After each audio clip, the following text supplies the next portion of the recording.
Now that Stranger Things is over, as we all know, and I'm still hearing conversations about Will's scene and that being one of the worst episodes in TV history, I thought, you know what, sitting back, it might be a good time to give you the truth on the matter here with this situation, because it looks like this is going to be a conversation that takes place among TV enjoyers until the end of time. So, guys, okay, I understand the critiques for this. I do. They have the world ending, Vecna's getting ready to destroy the entirety of civilization. When it comes to Stranger Things, and I know that the finale flopped for a lot of people, okay? But at the time when this came out, the stakes have never been higher in the show, okay?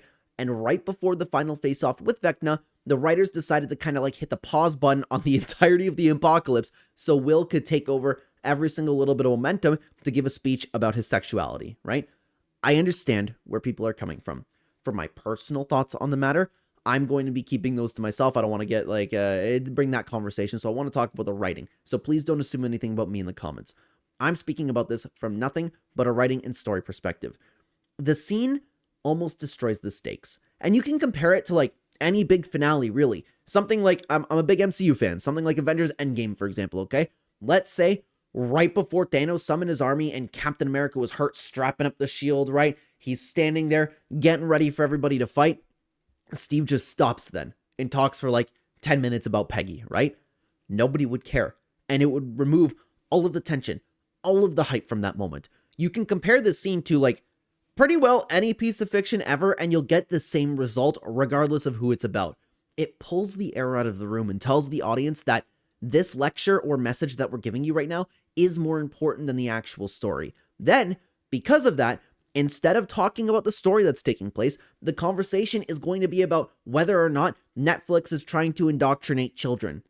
And before you start typing, guys, okay, I'm not making that claim. So please be respectful to me and assume that those are not my beliefs. Please. I'm talking about what the internet has been talking about, okay? Speaking of Netflix, though, let's talk a little bit about that. It might be a good time to touch on this. This is something that I've mentioned in my review, if you happen to see it for Stranger Things over here.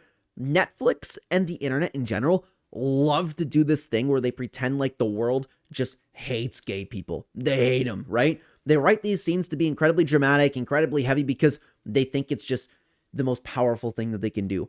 But in reality, where most of us live in, the vast majority of people, the vast majority of the public don't care.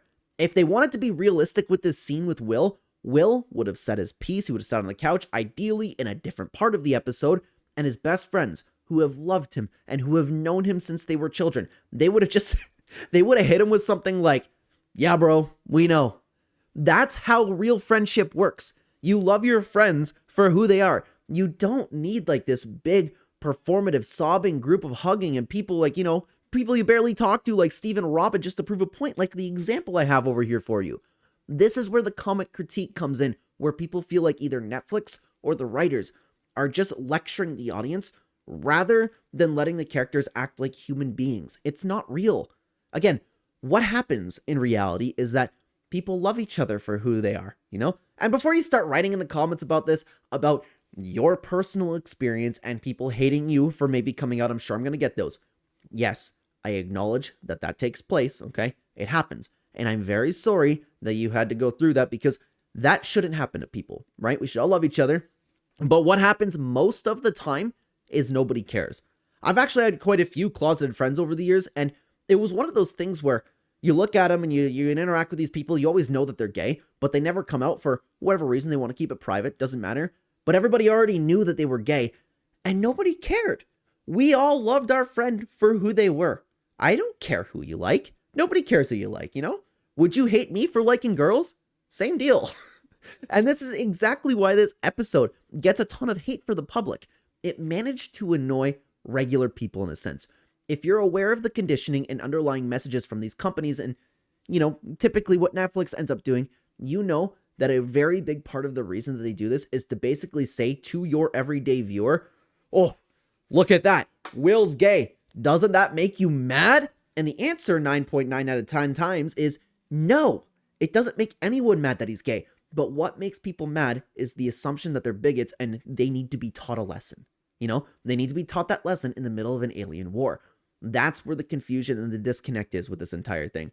But what I didn't know right away when I ended up watching this thing is this scene also pissed off the LGBTQ community. They established that Vecna uses his secrets to hurt you in this case, right? So effectively, a narrative forced a traumatized kid to some extent to come out to his abuser. So the community in general was upset about that representation as well. The Duffer brothers or Netflix or whoever made that decision went about it in the absolute worst way possible, it looks like, to a lot of people. To a lot of people, it could have been a good scene too. If these were absolutely necessary, they would have went about it a little bit of a different way, kind of like what they did with Robin, right? Just here, you're seeing things just here and there, right? Or in my opinion, the best way literally is the we know bro way. I know it's not like this big grand spectacle, but that's the best way to make someone feel happy about being represented in my opinion, okay? And it is the most realistic way to go about it. It's just jamming this into the literal climax of Stranger Things. It wasn't the move.